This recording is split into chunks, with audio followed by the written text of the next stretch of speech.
Hello guys, welcome to Vidyami. मेरा नाम है Yogesh Sinha and I hope कि आपकी तैयारी अच्छी चल रही होगी।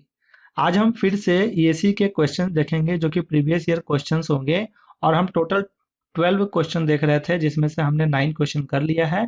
आज हमारा पार्ट 4 है जिसमें हम 3 क्वेश्चन देखेंगे जो सिर्फ और सिर्फ basic concept of network theory पे बेस्ड होंगे। सो क्वेश्चन को फोड़ेंगे और एग्जाम में ना छोड़ेंगे, उस बेसिस पे हम आगे बढ़ते हैं। ठीक है, तो क्वेश्चन नंबर 10 हमारा क्या है? The potential difference between A, मतलब potential difference V A B आपको निकालना है in the circuit. That means ये सर्किट है आपका, इसके पॉइंट यानी कि ये और ये जो है दोनों के बीच का जो वोल्टेज है वो आपको निकालना है। कैसे निकालेंगे आप माइंड लगाओ। आप कॉन्सेप्ट को अच्छे से सीखे होगे तो आप बिल्कुल बना लोगे, ठीक है, बट फिर भी मैं इसे बना देता हूं। आप सीखना इसे कैसे इसको सॉल्व करेंगे, ठीक है। ओके, तो यहाँ पे वी ए बी पूछा है, that means V A and B के बीच का पोटेंशियल भी पूछा है। That means V A B is equal to लिख सकते हैं क्या, V A minus V B. Yes, so हमें इसका वैल्यू निकालना है। अगर हमारा V A value and V B value आ जाए तो हम निकाल सकते हैं इसको माइनस करके, ठीक है। तो कैसे वी ए का वैल्यू एंड वी बी का वैल्यू निकालेंगे? So V A already assign किया हुआ है यहाँ पे एंड वी बी यहाँ पे है असाइन इस नोड पे। सो आपको दिख रहा है कि नोड वोल्टेज दिया हुआ है।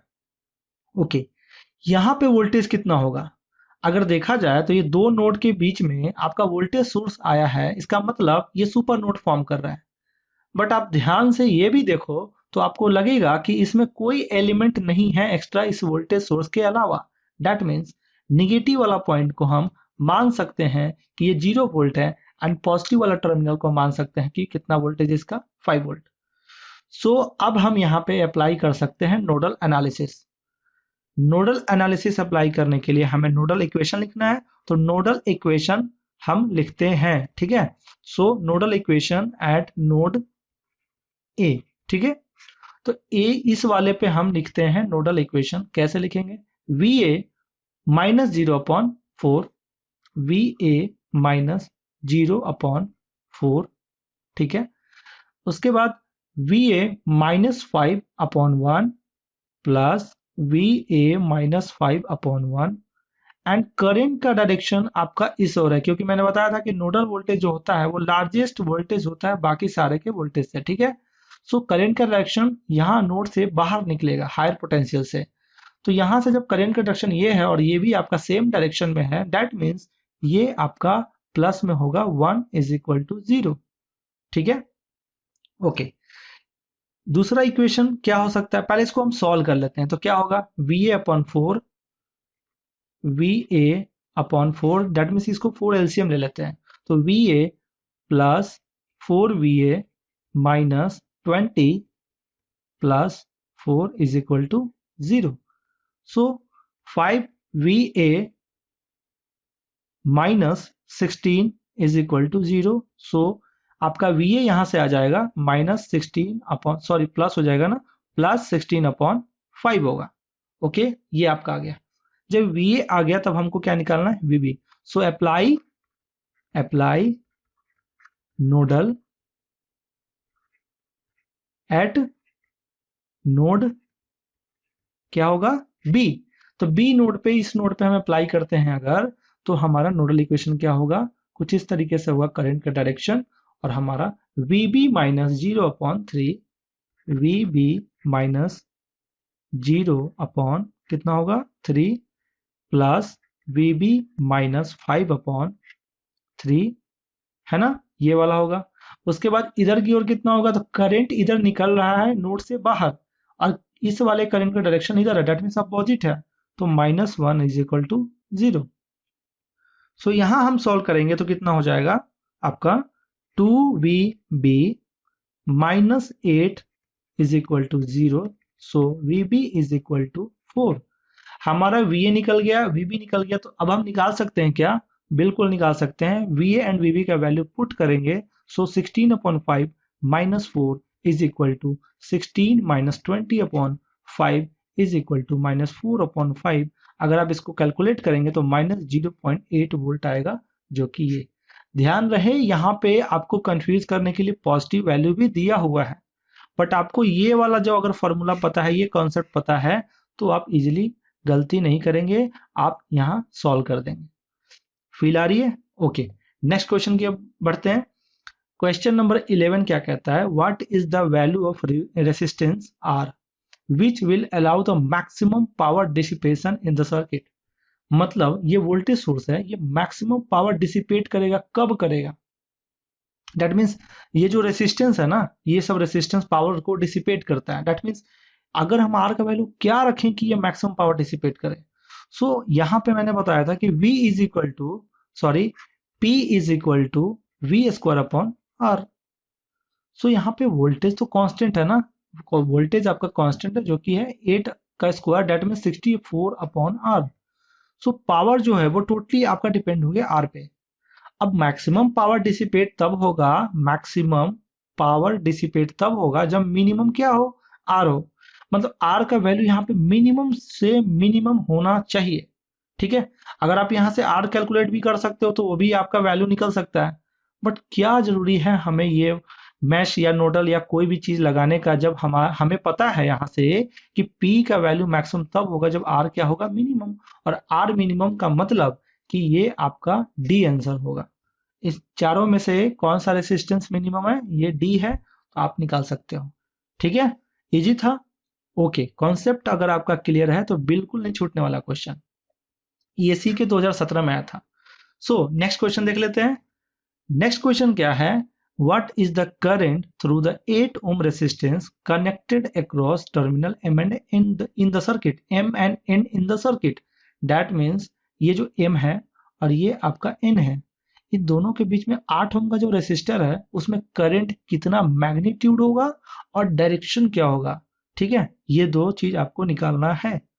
सो कैसे निकालेंगे, यहाँ पे हम वोल्टेज असाइन कर लेते हैं सपोज V, क्योंकि हमें पता है कि कोई भी सर्किट को सॉल्व करने के लिए हमारा फर्स्ट जो अप्रोच होता है, सबसे फर्स्ट और फेमस अप्रोच, वो कौन सा है, नोडल एनालिसिस। क्यों? क्योंकि ये बहुत कम इक्वेशन देता है और बहुत कम टाइम में ये सॉल्व करके देता है। सो हमें हमारा कोई भी सर्किट जो टारगेट हो ना, तो हमें ये वाला हमेशा ध्यान में रहना चाहिए कि नोडल अप्लाई करें। उसके बाद अगर ना बने नोडल से तो ही दूसरा अप्लाई करो। ठीक है, तो यहाँ पर नोडल अप्लाई करते हैं तो करंट का डायरेक्शन कुछ इस तरीके से होगा। सो V और ये है माइनस से प्लस, दैट मीन्स राइज हो रहा है वोल्टेज का, तो दैट मतलब V प्लस 8 अपॉन 12 प्लस आपका यहां से इधर जो करंट गया इसके चलते कितना हो जाएगा करंट, V प्लस 2 अपॉन 8। ठीक है, और ये नीचे की ओर कितना हो जाएगा, V upon 8 is equal to total summation कितना होगा, 0। ठीक है, तो इसको थोड़ा और सॉल्व कर लेते हैं तो क्या हो जाएगा, यहाँ पे जब इसको सॉल्व करेंगे तो कुछ इस तरीके का कंडीशन आ जाएगा, 8v इज इक्वल टू -22। आप जब इसको सॉल्व करेंगे तो आपका वैल्यू इतना कुछ आ जाएगा। ठीक है, ओके, सो v कितना हो जाएगा, -22 अपॉन 8। आपका वोल्टेज का वैल्यू आ चुका। यही वोल्टेज का वैल्यू आपका है -22 अपॉन 8। ठीक है, तो यहाँ जब वोल्टेज पता है मुझे और इसका जो वोल्टेज है वो रेफरेंस वोल्टेज है जो कि 0 वोल्ट है, सो हम करंट निकाल सकते हैं क्या, बिल्कुल निकाल सकते हैं। इस डायरेक्शन में अगर हम करंट निकालना चाहें तो this minus this upon this is equal to current. So यहाँ पे मान लेते हैं I करंट है, so I is equal to V upon 8। That means क्योंकि V माइनस 0 होगा, दैट मीन्स आपका 0 हट गया, तो V upon 8 that means -22 upon 8 is equal to -22 upon 64। जब आप इसे कैलकुलेट करेंगे कैलकुलेटर से तो आपका वैल्यू कुछ इस तरीके से आएगा -0.343। ठीक है, तो ये वैल्यू आया। अब ये वैल्यू आपका A में भी दिया हुआ है और आपका D में भी दिया हुआ है। सो आपको यहाँ पे ध्यान देना है कि कहां से कहां डायरेक्शन होगा करंट का। सो मैंने यहां से यहां गया था ना, सो M2N में आपका इतना वैल्यू है। अगर N2M जाना हो तो आपका वैल्यू कितना हो जाएगा, प्लस में आ जाएगा, ये माइनस हट के प्लस में आ जाएगा। सो हमारा वैल्यू क्या आया, हमारा वैल्यू आया ये वाला। अगर हम ये M2N है, सो मुझे M2N में आपका वैल्यू प्लस में है तो मुझे ये आंसर तो होगा नहीं, सो एक ये बचा।